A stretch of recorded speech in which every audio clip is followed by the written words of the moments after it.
Archivos infinitos, historias inmediatas, tensión entre escala y accesibilidad en la historiografía web.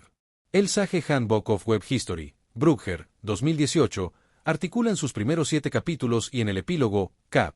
40, un análisis integral de la emergencia del web como fuente histórica y de las metodologías que deben adoptar los historiadores. Desde la definición de la historiografía digital hasta la proyección de futuros desafíos, el volumen subraya 2 ejes fundamentales: la magnitud sin precedentes de los archivos web y las complejidades de su conservación y acceso. En el capítulo 1, Jan Millegen 2016 sostiene que Web Archives will fundamentally transform much of what a historian does al ampliar drásticamente la cantidad y diversidad de fuentes disponibles.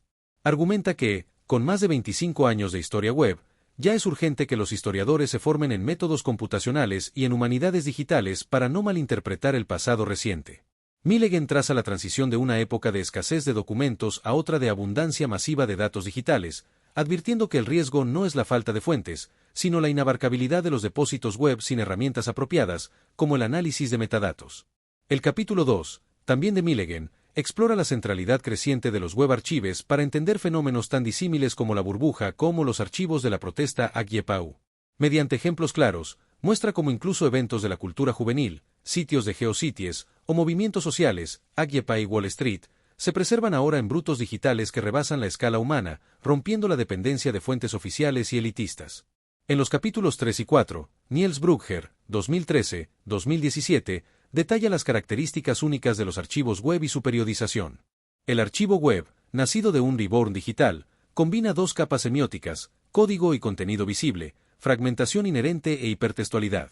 Además, Brugger propone 4 tradiciones historiográficas en la preservación web: biográfica, sitio único, basada en eventos, nacional y autobiográfica, que condicionan que se archiva y cómo se estudia, desde la preservación del dominio de Yugoslavia hasta los proyectos nacionales de Legal Dipacit. El capítulo 5, Web History in Context, amplía el debate a usos y prácticas sociales en línea. Aquí se enfatiza la fragmentación disciplinaria que impide un entendimiento completo de los comportamientos de información en la web. Sociólogos de la comunicación, cientistas de la información y politólogos aún trabajan en silos, ignorando que el web es a la vez un medio masivo y una plataforma de información unidireccional con estrechos vínculos entre datos, conocimiento y comunicación. El capítulo 6, con un enfoque de estudios de ciencia y tecnología, STS, muestra cómo las dinámicas de poder y gobernanza de Internet, desde la multistakeholderismo hasta la gubernamentalidad algorítmica, pueden desentrañarse mediante la categoría de boundary objects y prácticas de diseño técnico-político. Esta perspectiva relacional invita a considerar a la web no solo como fuente, sino como artefacto sociotécnico en constante negociación. En el capítulo 7, se elabora el tema de la teorización de los usos del web, proponiendo una distinción entre close reading, análisis detallado de sitios individuales, y distant reading, métodos computacionales para grandes corpus, Moretti, 2007. Proyectos como Buda en el Reino Unido o el análisis de grafos de enlaces demuestran el poder de las aproximaciones a gran escala para revelar estructuras políticas y sociales inaccesibles por métodos tradicionales. Finalmente, el capítulo 40 reflexiona sobre el pasado turbulento y el futuro prometedor de los archivos web. Reconoce que la archivística web arrastra sesgos tecnológicos, formatos, crawles, políticas legales y limitaciones de acceso, depósitos legales con restricciones geográficas o institucionales que condicionan inevitablemente la historiografía futura.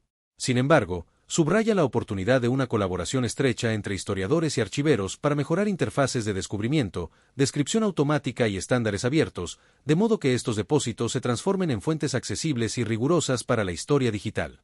Comparación y contraste.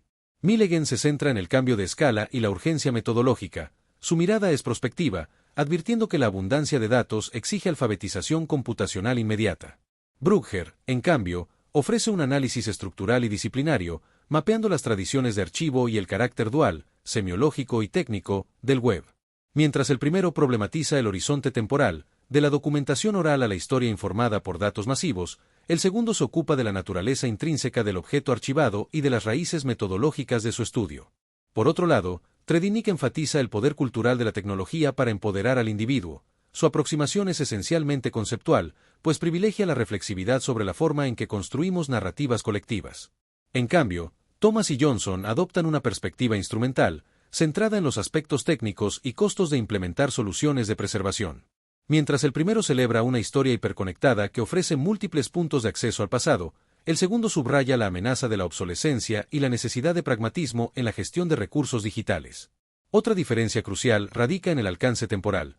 Tredinnick concibe la historia digital como un continuum que comienza en el instante mismo de la creación de un registro, haciendo énfasis en la simultaneidad entre acción y memoria. Thomas y Johnson, en contraste, sitúan su atención en la perdurabilidad, analizando procesos sofisticados de almacenamiento y migración a largo plazo. Esta divergencia revela dos caras de un mismo proceso, la digitalización como acto cultural y la digitalización como reto técnico. Juicios críticos. Un primer criterio de accesibilidad revela que Millegen es visionario al enfatizar la brecha de habilidades entre historiadores y las competencias digitales requeridas. No obstante, su optimismo respecto al potencial democratizador de los archivos web puede resultar excesivamente idealista, pues subestima las barreras institucionales y de privilegio en el acceso a grandes infraestructuras de datos. Desde un criterio de confiabilidad, la contribución de Brugger es meticulosa al exponer cómo las elecciones técnicas y estratégicas en el crawling y la catalogación configuran la fuente histórica. Sin embargo, su profundización en la taxonomía archivística puede tornarse parcialmente miope si no integra la dimensión política de la exclusión de voces marginadas, por ejemplo, censuras estatales o limitaciones de acceso para usuarios no académicos, que también definen la huella digital preservada. Evaluando el criterio de democratización, la perspectiva de Tredinnick resulta visionaria al subrayar cómo la digitalización empodera a individuos y comunidades para contribuir activamente a la construcción de la memoria colectiva. Por ejemplo, su interpretación de la difusión masiva de imágenes de la princesa Diana demuestra que un evento contemporáneo puede adquirir instantáneamente estatus de fuente histórica, instalando así una microhistoricidad que diversifica narrativas. Sin embargo, este enfoque puede volverse excesivamente idealista si no considera la brecha digital que margina voces sin acceso a la tecnología, provocando una memoria parcial dominada por quienes disponen de plataformas digitales.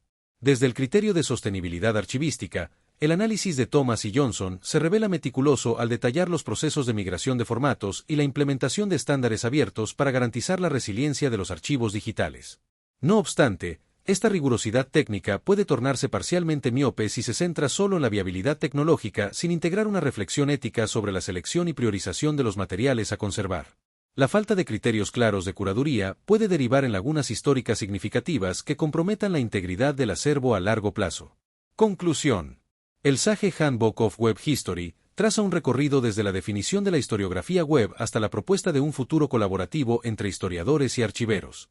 Su hilo conductor es la tensión entre la escala masiva de los archivos digitales y la fragilidad de sus modos de acceso y preservación. La integración de acercamientos cuantitativos, distant reading, cualitativos, close reading, conceptuales, STS, y técnicos, crawler settings, configura un marco sólido para que la historia digital asuma su propia complejidad. Será responsabilidad de la próxima generación de investigadores equilibrar la apertura de las fuentes con la responsabilidad en su uso, garantizando que la inmensa infinitud de datos web se traduzca en relatos históricos rigurosos, inclusivos y críticos.